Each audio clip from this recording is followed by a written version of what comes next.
तो हम लिख लेंगे कि यहाँ पे थोड़ा सा आप लोग क्या करो कि थोड़ा सा लिखना भी, पेन चलाना भी जरूरी है। तो देखो मैं लिख रहा हूँ यहाँ पे क्या, why do we need to classified element. तो हम यहाँ पे लिख रहे हैं why do we need to classified element, why do we need to classified element. तो अगर किसी से मैं बोलूं कि क्यों क्लासिफाइड की जरूरत है, एक क्वेश्चन है मेरा, तो कोई आंसर बताएगा? Who will answer? Raise your hand. कौन आंसर करेगा? Who will answer? क्यों हम लोग क्लासिफिकेशन चैप्टर पढ़ रहे हैं? क्या क्या क्या, फिर से बोलो, तेजी से बोलो।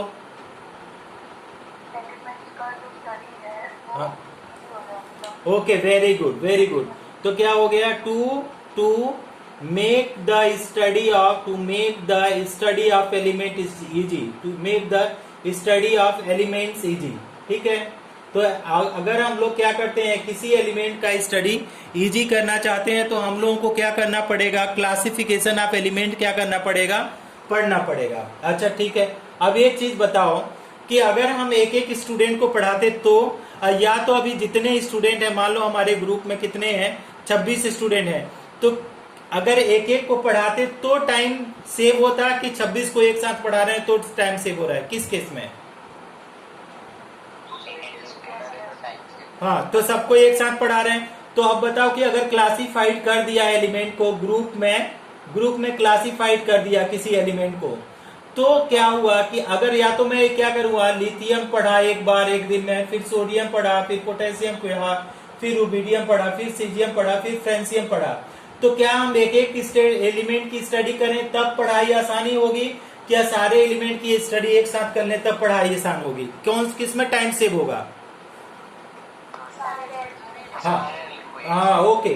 तो हम लोगों का क्या हो जाएगा कि अगर हम क्लासिफाइड कर रहे हैं तो इसमें तो पढ़ाई आसान हो जाएगी, और टाइम क्या होगा? To save the time.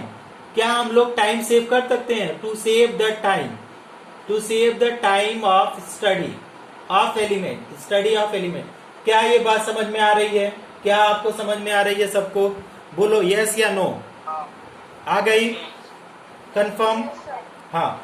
अच्छा, अब देखो, अब हुआ क्या है कि सबसे पहले जो है, लेवोसियर का नाम आप लोग जानते होंगे, फादर ऑफ साइंस माने जाते हैं वो। तो लेवोसियर क्या थे कि लेवोसियर ने सबसे पहले उन्होंने एलिमेंट को क्लासिफाइड किया। ठीक है।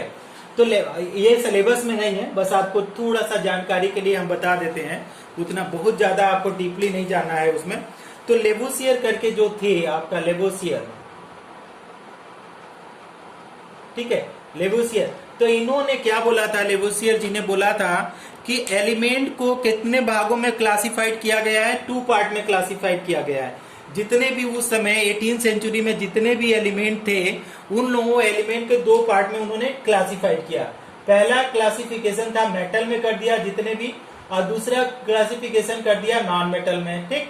अब उसको क्लासिफाइड कैसे किया उन्होंने उस समय, हालांकि आज के परिवेश में उसको एक्सप्लेन किया जाता है, the metal, the element which gives the electron, the elements वो क्या करेंगे? विच गिव्स द इलेक्ट्रॉन, जो भी आपका which gives the electron, which gives the electron, अगर कोई भी इलेक्ट्रॉन को क्या करता है, देने की टेंडेंसी रखता है, तो क्या हो जाएगा? मेटल हो जाएगा। ये बात आप लोग समझना पड़ेगा कि अगर किसी भी एलिमेंट को, किसी भी एलिमेंट में अगर इलेक्ट्रॉन को देने की टेंडेंसी है तो वो क्या हो जाएगा? मेटल हो जाएगा। अगर वही चीज, अगर वो एलिमेंट में क्या होगा, इलेक्ट्रॉन को देने की बजाय वो उसमें लेने की टेंडेंसी है, तो क्या हो जाएगा? नॉन मेटल हो जाएगा। मान लीजिए हमारे पास Na है, तो अभी ये क्या बनेगा? Na प्लस 1 इलेक्ट्रॉन माइनस हो जाएगा, तो ये कैसा हो जाएगा? ये सोडियम मेटल हुआ। ठीक।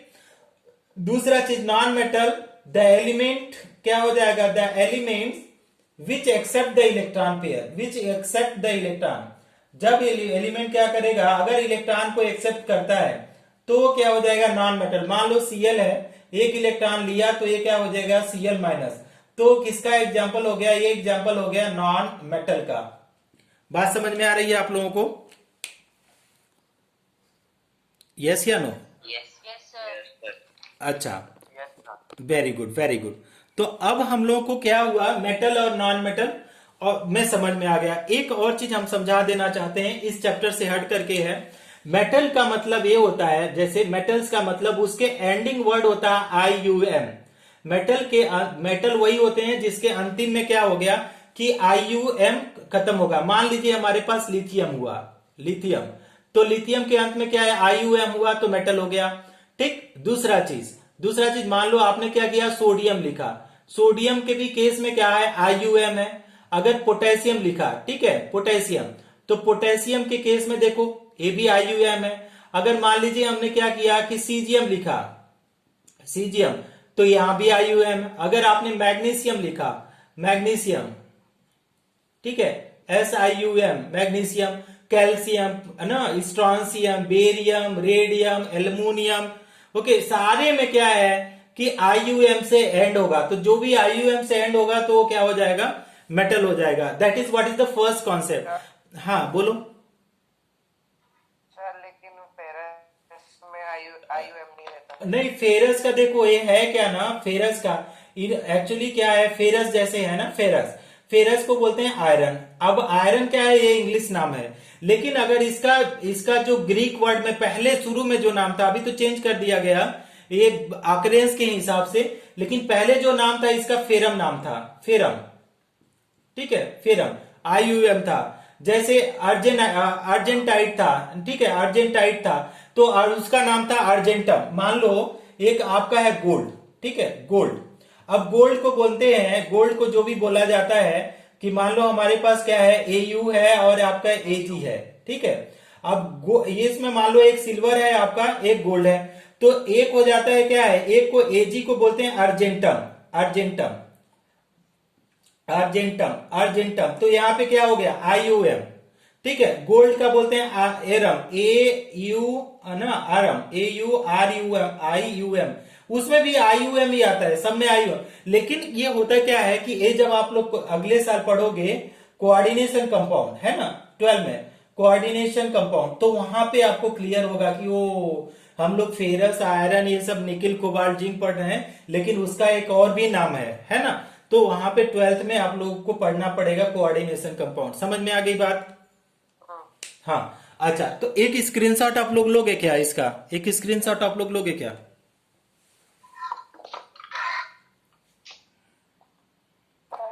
Okay, done, done. सर। अच्छा, अब देखो, तो अब ये लेवोसियर का क्लासिफिकेशन खत्म हो जाता है। लेवोसियर का क्लासिफिकेशन ये क्या होता है, फेल हो जाता है। क्यों फेल हो जाता है, उतना ध्यान देने की जरूरत नहीं है। उसका फेल होने का रीजन ये था कि बहुत सारे में आपको जो पता है, बहुत सारे मेटलाइट भी खोजे जा चुके हैं, बहुत सारे रेडियो एक्टिव हैं, रेडियो एक्टिव हैं, रेडियो एक्टिव एलिमेंट है, ठीक है। और क्या है, और द मैन मेड एलिमेंट है, मैन मेड एलिमेंट है। और या और क्या है, दूसरा क्या है, मेटेलाइट्स हैं, मेटेलाइट्स हैं। अब ये सारे किसमें क्लासिफाइड किए, ये मेटल्स और नॉन मेटल के कैटेगरी में नहीं आ रहे हैं, ठीक है। तो मेटेलाइट हो गया जो मेटल और नॉन मेटल के बीच का आ रहा था। तो ये क्लासिफिकेशन कुछ दिन चला, इसके बाद ये क्लासिफिकेशन फेल हो गया। अब हम लोग कौन सा क्लासिफिकेशन पढ़ने वाले हैं उसको देखिए, उसको बोलते हैं, एक और भी था प्राउस्ट करके, प्राउस्ट हाइपोथेसिस था, उसको भी सिलेबस में हम लोगों को नहीं है, लेकिन फिर भी मैं बता देता हूं। प्राउस्ट हाइपोथेसिस, हाइपोथेसिस, ठीक है। आप लोग अच्छे स्टूडेंट हो इसलिए बताया जा रहा है, ऐसा न हो कि कंफ्यूज हो जाओ। प्राउस्ट ने क्या बोला था कि एवरी एलिमेंट, इसे बोला था every element is made up of, किससे बना है, मेड अप ऑफ, किससे बना है, made up of, every element is made up of hydrogen, ठीक, ऐसे बोला था, हाइड्रोजन से बना है। सारे दुनिया के जितने भी एलिमेंट है हाइड्रोजन से बना था। तो उन्होंने बोला था कि atomic weight of any element, atomic weight of element अगर कैसे कैलकुलेट करोगे एटॉमिक वेट ऑफ एलिमेंट, तो उन्होंने एन किया था और वेट ऑफ हाइड्रोजन कर दिया था, वेट ऑफ हाइड्रोजन। अब एन का मतलब था कि वो हाइड्रोजन से कितने टाइम ज्यादा बड़ा है, ठीक ना, हाइड्रोजन से कितने टाइम। मान लो अगर उन्होंने बोला कि किसी का, मान लो कि हमको सोडियम का करना था, सोडियम का, तो सोडियम का कैसे करेंगे, अगर मान लो वेट ऑफ सोडियम, तो ये मॉडल फेल नहीं हुआ। वेट ऑफ सोडियम कैसे हुआ कि वेट ऑफ सोडियम कैसे करोगे, तो सोडियम जो है हाइड्रोजन से 23 गुना ज्यादा बड़ा है, 23 टाइम। और फिर वेट ऑफ हाइड्रोजन कितना होता है 1, तो कितना हो जाए वेट ऑफ सोडियम का है 23 ग्राम पर मोल। समझ में आया? तो किसी भी एटम का अगर मास निकालना है तो उन्होंने बोला कि वो हाइड्रोजन से कितने गुना बड़ा है और मास ऑफ हाइड्रोजन से मल्टीप्लाई करो तो किसी भी एलिमेंट का मास आ जाएगा। तो ये इस तरीके से, लेकिन ये क्लासिफिकेशन में नहीं आता है, इनका जो मॉडल दिया गया था वो क्लासिफिकेशन में नहीं आता है, ये आपको बुक में नहीं मिलेगा, प्राउस्ट हाइपोथेसिस। ठीक, तो इसको इरेज कर दूं, कुछ क्लियर हो रहा है ये? तो हाँ, इसको बहुत ज्यादा आप लोगों को इसको ये करने की जरूरत नहीं है कि प्राउस्ट ने क्या किया था, इसने क्लासिफिकेशन नहीं दिया था, बस ये बताया था कि सारे दुनिया के जितने भी एलिमेंट हैं वो कैसे बने हैं, वो बने हैं हाइड्रोजन से। ठीक, अब हमारे पास देखो क्या है कि टोटल एलिमेंट जो हम लोगों को पढ़ना है 118 एलिमेंट है। टोटल एलिमेंट जो हम लोगों को पढ़ना है that is 118 element.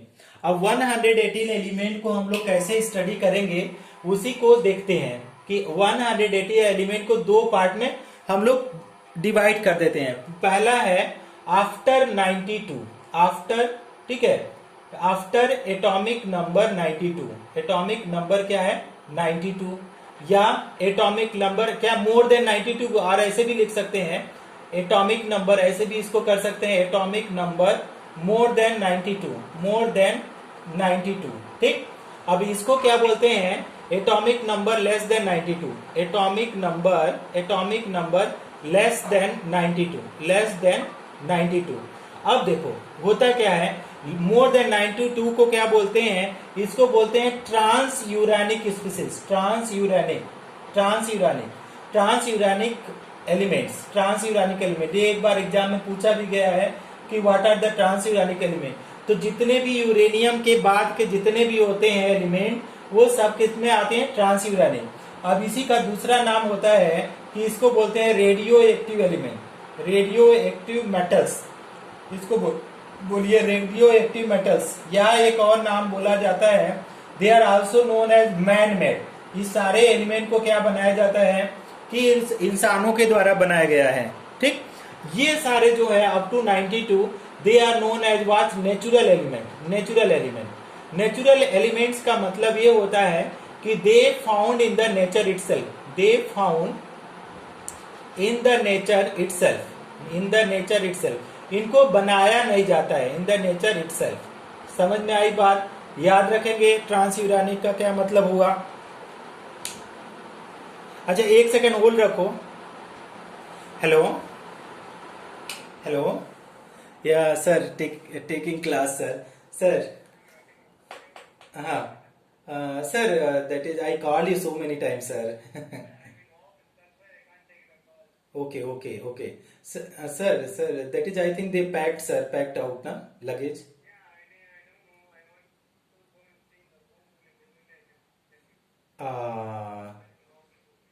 I call you two numbers sir, one more number I don't know, that is one, but nobody received sir. Okay, no problem sir, I think they are packed sir. Okay, thank you so much sir, I am taking actually class sir, I will call you after the class sir. Okay, thank you so much sir.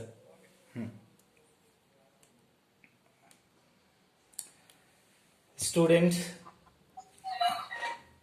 very easy सा question है, which is क्या है option है, which is a synthetic element, which is a synthetic element। अभी देखो synthetic का मतलब कितनों लोगों को पता है कि सिंथेटिक का मतलब क्या होता है, वही आंसर कर पाएगा। Which is a synthetic element, एक क्वेश्चन है। तो पहला है आपका सोडियम, दूसरा आपका है, ठीक है, नहीं ऐसे मतलब synthetic element having atomic number, थोड़ा चेंज किया, हैविंग एटॉमिक नंबर, क्या बोला एटॉमिक नंबर, ऐसे बोला। आप म्यूट कर लो यार, कौन किसका आवाज बहुत आ रहा है, म्यूट कर लो ना। जो लोग जब आंसर करते हैं ना उस समय अनम्यूट रहो, नो प्रॉब्लम। जब आंसर नहीं कर रहे हैं तो म्यूट कर लिया करो आप लोग। तो क्या है इसमें देखिए atomic, which is a synthetic element having atomic number. अब एटॉमिक नंबर दिया है, एक का दिया है 49, एक का 92, और एक का दिया है 97, और एक का ए दिया है लास्ट में नन ऑफ दिस। अगर आपसे पूछा जाए कि कौन सा सिंथेटिक एलिमेंट है, ये ए है, ये बी है, ये सी है, ए डी। सिंथेटिक का मतलब मैं लिख देता हूं, सिंथेटिक का मतलब क्या है? Prepared by human. बताओ कौन सा आंसर सही है? C97। Okay, very good, prepared by human. तो ह्यूमन के द्वारा प्रिपेयर्ड किया गया, तो इसी को हम लोग क्या बोलेंगे? इसको that is also known as transuranic species. Transuranic species, समझ में आ गया ये? Transuranic species. Is it okay student? Okay, चलो अब इसको हम इरेज करते हैं और आप अब आ जाते हैं अपनी नए टॉपिक पे। तो क्या बोला जाता है कि आपका हम लोग लिखते हैं पीरियोडिक पीरियोडिक क्लासिफिकेशन का डेफिनेशन। ओके, पीरियोडिक क्लासिफिकेशन पहले हम लोग लिखते थे। पीरियोडिक क्लासिफिकेशन क्या मतलब है? पीरियोडिक क्लासिफिकेशन का मतलब, पीरियोडिक क्लासिफिकेशन का मतलब है ये कि अरेंजमेंट ऑफ क्या? Arrangements of, okay, arrangement of elements, all the known element, arrangement of all the known elements कहां पे अरेंज करेंगे? In same, all the known elements in groups and period, groups और पीरियड में arrange करेंगे periods in such a way. कैसे? In such a way that same element in same group, same elements are present in same group, same elements are present in same group। तो अगर क्या किया कि same element को अगर same group में हम लोग रख देते हैं, तो जो क्लासिफिकेशन बन के आएगा उसको हम लोग बोलेंगे पीरियोडिक क्लासिफिकेशन। समझ में आ गई बात? समझ में आ गई बात? जैसे फॉर एग्जाम्पल मान लो कि सेम एलिमेंट ना, okay, such way that similar properties elements are present in the same group. थोड़ा सा ये है दैट सिमिलर प्रॉपर्टीज क्या बोला गया? Similar properties elements are present in same group. Example से समझो कि आज के समय में लिथियम हो गया, सोडियम, पोटेशियम, रुबिडियम, सीजियम और फ्रेंसियम, सबकी आपका प्रॉपर्टी सेम है। तो इसको अगर सेम ग्रुप में रखा गया तो इस तरीके से रखने के लिए हम लोग क्या बोलते हैं कि क्लासिफिकेशन। सपोज ये ग्रुप नंबर 1 है, एक और ग्रुप का लिख लेते हैं। अगर आपने ग्रुप नंबर 2 लिख दिया, ग्रुप नंबर 2, तो क्या है आपका? Beryllium, magnesium, calcium, strontium, barium और रेडियम। तो ये ग्रुप 2 में क्या है? ये जितने एलिमेंट हैं उन सबकी प्रॉपर्टीज क्या है? Same properties. और सेम प्रॉपर्टीज वाले एलिमेंट को एक ग्रुप में रखने के प्रोसेस को ही क्या बोलते हैं हम लोग? उसको बोलते हैं क्लासिफिकेशन ऑफ एलिमेंट। तो ग्रुप 17 का भी लिख सकते हो, फ्लोरीन, क्लोरीन, ब्रोमीन, आयोडीन और एस्टाटीन। तो इन सारे एलिमेंट की जो है प्रॉपर्टीज क्या हो जाती है? सेम हो जाती है। तो इन सारे एलिमेंट को हम लोग क्या करते हैं? एक ग्रुप में रखते हैं। समझ में आ गई बात? क्यों क्लासिफिकेशन कर रहे हैं? क्लासिफिकेशन का arrangement of elements, all the known elements in the group and period ऐसे ऐसे बोलते हैं, अभी डिफाइन करेंगे। In group and period in such a way that similar properties elements are present in the same group. Same properties के element को एक group में रखने की जो प्रोसेस होगी that is what is known as periodic classification. सबको समझ में आ गई बात? कंफर्म है? Anyone is having doubt? Erase करूं? स्क्रीनशॉट लेना है? ले लो। लेना है? डन। अब हमारे पास जो आता है क्लासिफिकेशन, उसको हम थोड़ा सा आप लोगों को बता देते हैं। ज्यादातर हम लोग कल पढ़ेंगे, है ना। अभी हो सकता है कल और लोग आ जाएंगे जो आज नहीं ज्वाइन कर पाए हैं, क्योंकि कुछ लोग, और आप लोग टाइम जो दिया गया है उसी टाइम पे सारे लोग ज्वाइन कर लेंगे। तो पहला जो क्लासिफिकेशन हम लोग पढ़ेंगे, तो टाइप्स ऑफ हम लिख देते हैं, types of classification, types of model लिखते हैं, types of models of classification of element, types of model of classification of element. तो कौन से मॉडल, किससे हम लोग टाइप्स करते हैं? तो पहला टाइप जो है उसको हम लोग पढ़ेंगे Dobereiner's triads model, triads model. First one is Dobereiner triads model. Second हम लोग पढ़ेंगे न्यूलैंड ऑक्टेव मॉडल। सेकेंड हम लोग क्या बोलेंगे, न्यूलैंड ऑक्टेव्स मॉडल, ठीक है। थर्ड हम लोग क्या पढ़ेंगे, थर्ड में हम लोग पढ़ेंगे Lothar Meyer curve. Lothar Lothar Meyer curve का अगर देखेंगे LOTHERMEYER, Lothar Meyer curve model, ठीक। फोर्थ हम लोग पढ़ेंगे Mendeleev's periodic table. Mendeleev's periodic table, ठीक है, पीरियोडिक टेबल, ठीक है, मेंडलीव पीरियोडिक टेबल। और लास्ट में हम लोग पढ़ेंगे मॉडर्न पीरियोडिक टेबल। तो 5 हम लोगों को पढ़ना है पीरियोडिक टेबल, 5 मॉडल हम लोगों को पढ़ना है। तो इसको 1 बाय 1 करके हम लोग पढ़ेंगे। अभी देख लो टाइम अगर बचा है तो एक पढ़ सकते हैं, एक के लिए टाइम है। तो आप लोग इसका स्क्रीनशॉट लेना चाहो तो ले लो, नहीं तो हम इरेज कर रहे हैं। कर दूं? Okay, very good. तो हम लोग क्या कर रहे हैं कि डोबेनियर ट्रायड्स मॉडल को हम लोग पढ़ने जा रहे हैं। नहीं, डोबेनियर ट्रायड्स मॉडल। तो डोबेनियर ट्रायड्स मॉडल क्या बोला गया था कि इन्होंने क्या किया था कि 1815 में दिया था, गिवन बाय जॉन डोबेनियर करके आया था, गिवन बाय डोबेनियर। आपको बहुत ज्यादा आपको REI ना, इसका थोड़ा सा DOBEREI थोड़ा सा स्पेलिंग आप लोग ध्यान देंगे। स्पेलिंग यहाँ पे बोर्ड पे सही लिखा है, गिवन बाय डोबेनियर्स। ओके, कब दिया था डोबेनियर्स ने? 1800 ये दिया गया था, 1815 में दिया गया था। और ये मॉडल कितने दिनों तक चला? ये मॉडल चला 1815 से लेकर के 1829। मतलब हम लोगों का तो कुछ अता पता ही नहीं रहा होगा, उस समय ये दिया गया था। सोचो कितना पुराना है, लेकिन फिर भी हम लोग पढ़ रहे हैं। क्यों पढ़ रहे हैं डोबेनियर को? क्योंकि उसने कुछ अच्छा काम किया था। आज दुनिया में हर स्टूडेंट इसको पढ़ता है। सोचो आप लोगों भी कुछ ऐसा रिसर्च कर दो यार कि पूरा पीढ़ी दर, समझ रहे हो कितना सेंचुरीज बीत गया है। तो आप लोगों का भी ऐसा नाम होगा, तो ऐसा कुछ करो आप लोग, डिस्कवरी आप लोग करोगे। तो डोबेनियर ने क्या बोला, इसका ला लिख देते हैं, ला।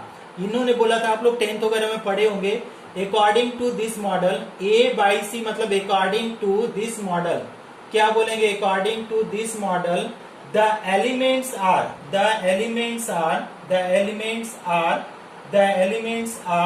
arranged in the group of 3. The elements are arranged in the group of 3 elements in such a way that, देखो क्या लिख रहे हैं, in such a way that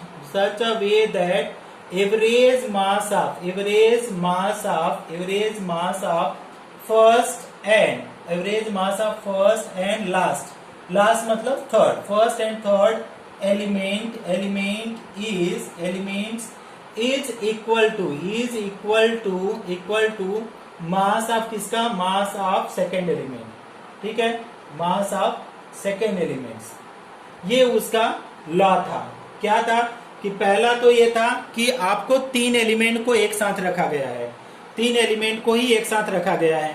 अच्छा, दूसरा पॉइंट इन्होंने क्या बोला था कि जो एवरेज मास होगा, एवरेज मास ऑफ किसका? फर्स्ट एंड किसका? थर्ड। फर्स्ट एंड थर्ड का क्या हो जाएगा? देखो, फर्स्ट एंड थर्ड का किसके बराबर हो गया? मास ऑफ एलिमेंट का इन मास ऑफ सेकेंड एलिमेंट का।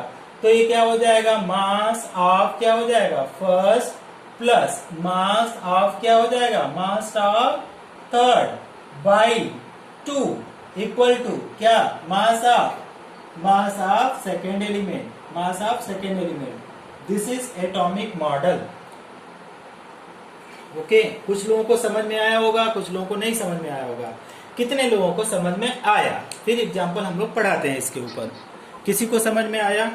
पर्थ को समझ में आया? Parth ji, very good. Okay, got it sir. Nancy, ओहो, नैन्सी जी को भी समझ में आ गया, हर्ष को समझ में आ गया, थैंक यू, सुपर। तो हम इसको इरेज कर देते हैं। ओके, ईशा, मांडवी, इसको मैं स्क्रीनशॉट लो, तो हम इसके ऊपर क्वेश्चन कराना चाहते हैं। Take a screenshot please. हाँ, सर स्क्रीन पूरा ब्लैक आ रहा है मेरा। ब्लर आ रहा है। पीयूष जी को अंडरस्टैंड हो गया। थोड़ा सा यार नेट तो आ रहा है प्रॉपर। अच्छा अभी देखो, रुको, अभी क्लीन किया हूँ कैमरा। अभी कुछ आ रहा है क्या? अच्छा ठीक है जी। ले लिया, डन, ओके। अब इसके ऊपर एग्जाम्पल करते हैं ना, मॉडल के ऊपर। तो क्या कैसे एग्जाम्पल करेंगे? इसके ऊपर क्वेश्चन भी आएंगे। सब क्वेश्चन तो मैं दे दूंगा आप लोगों को, आराम से करते रहना और हम करा भी देंगे। अब इसके ऊपर देखो क्या हम लोगों को करना है कि मान लो पहला एग्जाम्पल इसने 3 सेट दिया था, तो set number 1, okay, set number 1 मतलब 3 का ग्रुप दिया था, तो ग्रुप सेट नंबर 1 और ग्रुप नंबर 1, तो ग्रुप नंबर 1 भी बोल सकते हैं। तो ग्रुप नंबर 1 में एक साथ किसको किसको रखा था? हमने पहला लिखा है एलिमेंट्स। तो एलिमेंट्स में उन्होंने किसको लिखा कि लिथियम को लिया, सोडियम को लिया और पोटेशियम को, ठीक। और यहाँ पे एटॉमिक मास लिख दिया, एटॉमिक मास। अब इसको समझो कि लिथियम का एटॉमिक मास 7 और इसका एटॉमिक मास मुझे पता नहीं है, क्वेश्चन मार्क्स है, और इसका कितना है 39, ठीक। अब इन सबकी प्रॉपर्टी सेम होगी। देखो कैसे, तो अगर आपको कैलकुलेट करना है एटॉमिक मास ऑफ सोडियम, तो कैसे करेंगे? मास आप कैसे करेंगे? मास ऑफ फर्स्ट प्लस ना लिथियम लिख दीजिए, mass of lithium plus mass of किसका हो जाएगा? Mass of potassium by 2। तो यहाँ पे देखो कितना हो जाएगा, लिथियम का कितना होता है 7 होता है, पोटेशियम का 39 बाई 2 इक्वल टू 46 बाई 2। तो 46 बाई अगर 2 कर देते हैं तो ये कितना आ जाएगा 23। तो यहाँ पे अगर हम लोग लेंस स्लाइड में लिखेंगे कि atomic mass of sodium, atomic mass of atomic